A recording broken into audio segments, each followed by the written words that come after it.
Hi, beautiful people. Oh, what is today? It's a good old Thursday. How are y'all doing this afternoon? I'm gonna give it a couple seconds and see if anybody wants to join live for today's discussion. I actually have two really good letters from my Dear Bria series, and I cannot wait to get into it. I wanted to go ahead and just do two because I feel like that last video I spent too much time on that conversation, so I'm hoping this time around I can kind of divide my time up a little bit more wisely. So without any further ado, I'm going to go ahead and jump right into it. So recently, I started a Dear Bria series to just really answer some questions, some concerns that people have going on, or maybe some hiccups that may be going on in people's relationships. Even with their significant other, or within their family, or just personal issues. Um, things happen, and sometimes you need someone outside of your circle that you can reach out to and ask advice from. And so I put some requests out on Instagram and Facebook, and I actually got a few responses. And I've been doing it on like a weekly basis, just to keep things fresh. And I actually got some really good ones this past weekend. So let's go ahead and jump into it. So a lot of them don't leave names, but one actually did leave a name. They wanted me to actually mention the name, so I'm happy about that. But let's get into this first one. So this first one is dealing with money issues, money concerns, and relationship. So the young lady says, I met this guy and we really hit it off. He's older and has not settled into his career yet. But what he lacks financially, he makes up for with romance, kindness, warmness, and sincerity. My friends keep telling me it won't last because he can't provide me the things that I'm used to. I don't want to sound shallow, but it is embarrassing giving him money to pay when we go out.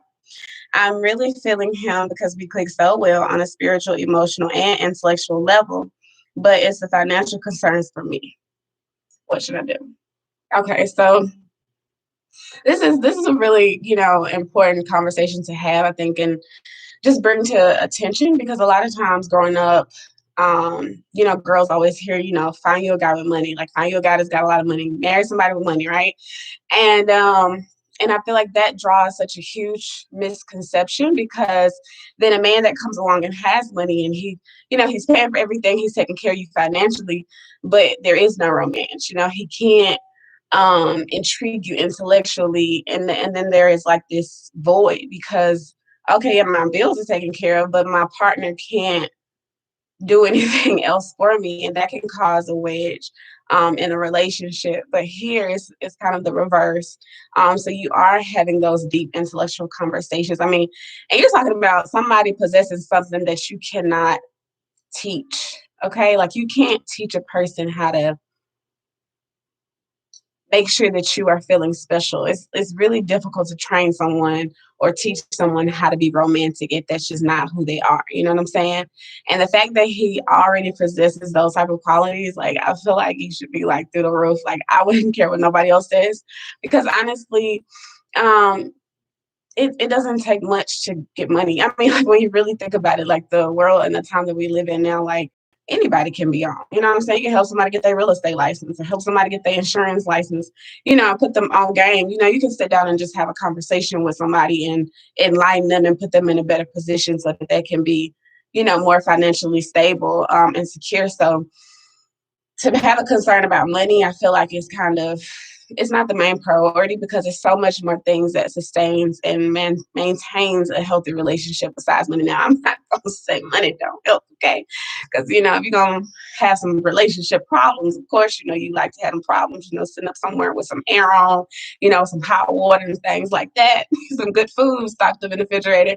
But at the same time, even I'm a military spouse, and one thing that I constantly hear among, the wives is like, they don't understand why their husbands, they don't want to change a diaper. They don't want to help out with the children. They don't want to cook. They don't want to do any of that, because they have been told their whole lives, all you need to do is provide a woman money. All you need to do is provide a woman with financial security, and that's it. You don't have to take her out. You don't have to woo her. You don't have to continue courting her. You don't have to, do all of these other things. So I feel like your guy, even though he's older, I feel like it's not too late. I mean, you can always bring things to the table or have conversations with him to see exactly where his head is.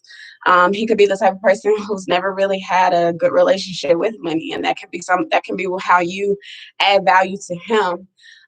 There was one point in time when I was dating this guy, and just being around him, I was able to understand why his situation was the way that it was.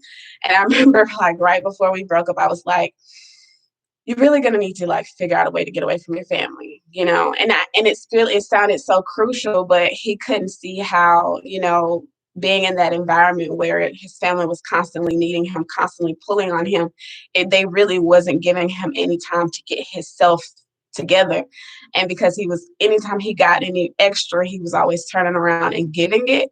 So it kept him in a space of needing, and sacrificing and kind of going without. And I was like, yeah, I mean, even if you wanted to, like, join the military, if you wanted to do something like that, just to put you in a space where you can gain opportunities and you can kind of create some distance, because, he always felt like he had to go out of his way. And I was like, I promise you, like, people have other people that they can call. It's just that you're always going to be the first choice because you're so accessible. And literally, like, I spoke with him a while ago, and he went to the military. He's done a couple tours, he's engaged now. I'm like, wow. But it was just that one conversation of somebody giving you permission to choose you and put you first. And not a lot of people have that or have gotten that. And the same thing happened with me. I think the guy that I was with before I met my husband was like, you need to be writing books. Like, I don't care what you're doing, how you doing, like, you need to be somewhere writing, like, every single day, because if you waste all this talent and all these skills that you got, like, I'm gonna be so disappointed in you.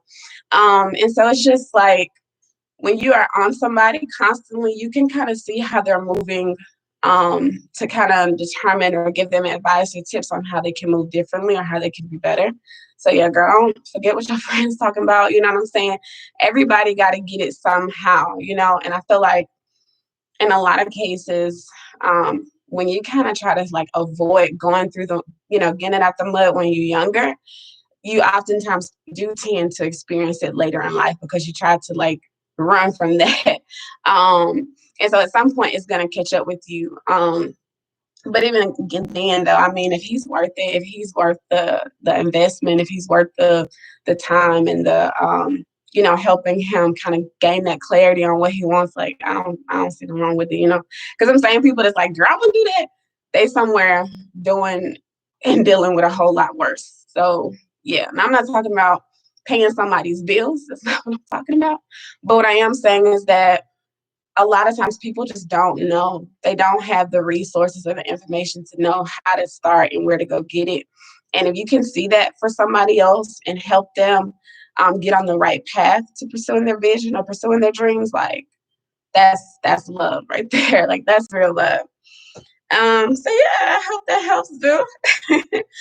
um, Let me go ahead and jump into this next one. I really love this one. This letter came from Kevin.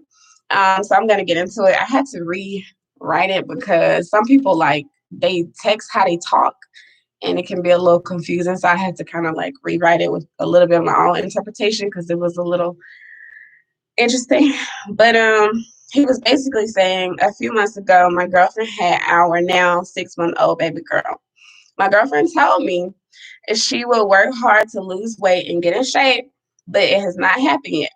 I've asked her to go walking with me, but she refuses or makes excuses. When she does go, she complains the whole time.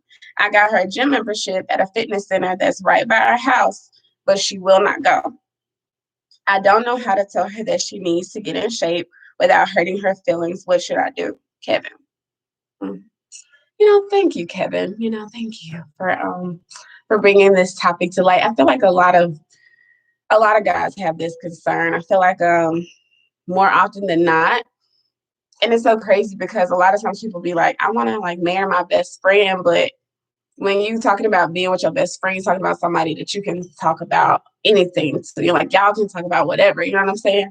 And in a lot of cases, like, weight is such a sensitive topic. And I mean, especially for someone who's just had a child, Like, I don't think that now is the time to be pressuring someone about that. Not that there's ever like an okay time, but I think that you have to make it all about her, not about you.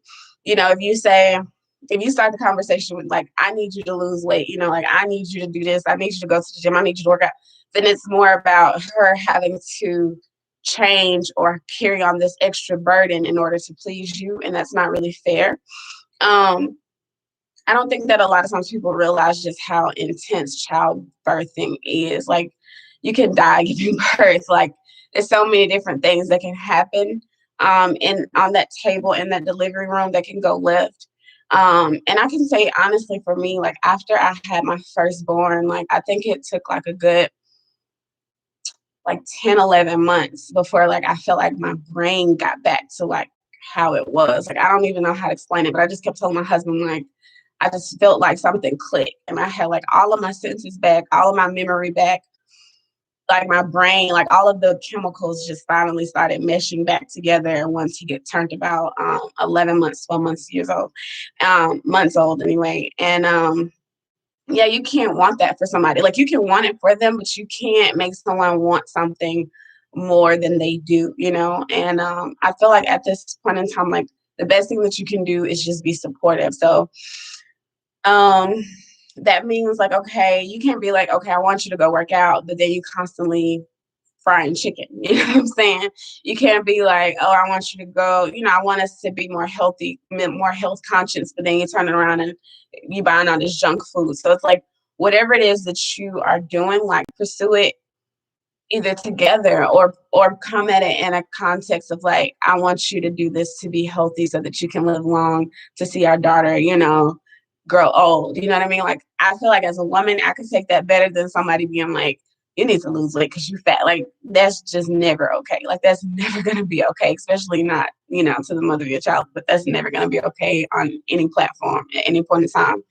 But I feel like getting the gym membership is a little too advanced, because if she was already not interested in walking, then it's like putting your money into a gym membership. You're only going to resent her more because now you're locked into some type of contract or whatever, paying for something that you already knew that she wasn't ready for. So, like the wanting to lose weight, I promise you, like, is going to come, but you have to be patient and allow her to go on that journey, to arrive to that point on her own. I feel like sometimes when someone is pressuring about something, like you can grow like resentful about it and like kind of push against it or oppose it more just because of how the delivery is. So yeah, just like be proactive as far as like making sure that you have healthy food options in your pantry, making sure that there is fruit, making sure, you know, there's water, you know, making sure that you guys are like cooking. You know, you can like buy a cookbook and be like, hey babe, like let's make something new, like let's try something different. For a short period of time, my husband and I, we were getting like the Hello Fresh meals, and all of those meals are like extremely healthy, but it was fun like getting in the kitchen making it together. And and honestly, like it never really dawned on me like, oh, I'm eating a really healthy meal, but that's what was happening. So sometimes it's just about like the delivery and the approach, like just get creative. um but yeah, I also wanted to mention that it's important to offer like positive reinforcement, right? Because I'm like, even when you're dating somebody in particular, like anybody, you know what I'm saying? But if someone is doing something that you don't like and you're constantly like, oh, I don't like that, you know, oh, that's not, oh, I wouldn't do it like that, that is going to create a wedge and it's going to create division. You know what I'm saying? So if someone does something that you might not prefer, it's okay to be like, okay, you know, it probably would have been easier if you would have done it this way. But when they do something that you really do like that, when she does take that walk, you know, when she making excuses and complaining the whole time, baby, I'm so proud of you, baby. Like, you doing it though. Like, I know it's hard, but look at you. This is you doing it. Like, you got to go in on a positive reinforcement, like your life depend on it, okay? Because even though she might not like what you're saying, she might more so gravitate to the positivity of it all. So yeah, just keep that in mind. Keep that in mind, Kevin. I think y'all are gonna be okay. Just understand that like this place that she's in, this place that you're in, with the new baby, like it's very new for the both of you. I don't know if it's your first baby, but I mean it's the first baby this time around. It's a new baby this time around, and so it's a new learning curve, new experience. Of course, she's probably already feeling some type of way about her body. So just be patient, be positive, and make sure that your actions are correlating with your words. So if you want to create a more healthy lifestyle, don't just be like, oh, well, you need to go eat a salad. I'm going to go order me a pizza. Let's do it together. Let's be in this together, and create a safe space. Just remember to create a safe space, especially for a new mom, because so much more stuff is going on the inside with her. It could be going on the inside of her. And so just always create a happy, safe space for her and baby. But yeah, thank you, Kevin. Thank you, Kevin. Yeah, I really like that question. I feel like it's so common, and a lot of times people don't know how to have certain type of conversations out of fear of like resentment, or there's going to be like an argument or something. But when you're talking about building a relationship with your best friend, it should definitely be a safe space to share, and express your concerns. It's just about how you do it. It's not what you say, it's how you say it. Okay.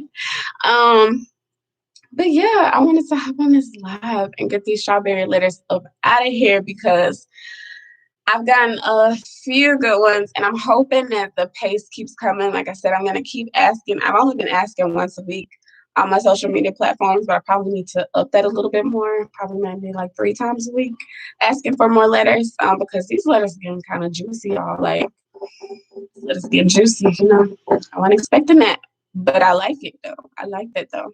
Okay, I hope that y'all have a great Thursday. If you like this content, don't forget to give me a thumbs up. You can also subscribe and hit the notification button to get instant alerts whenever I post or go live again. And until next time, you guys, be good, be blessed, be you.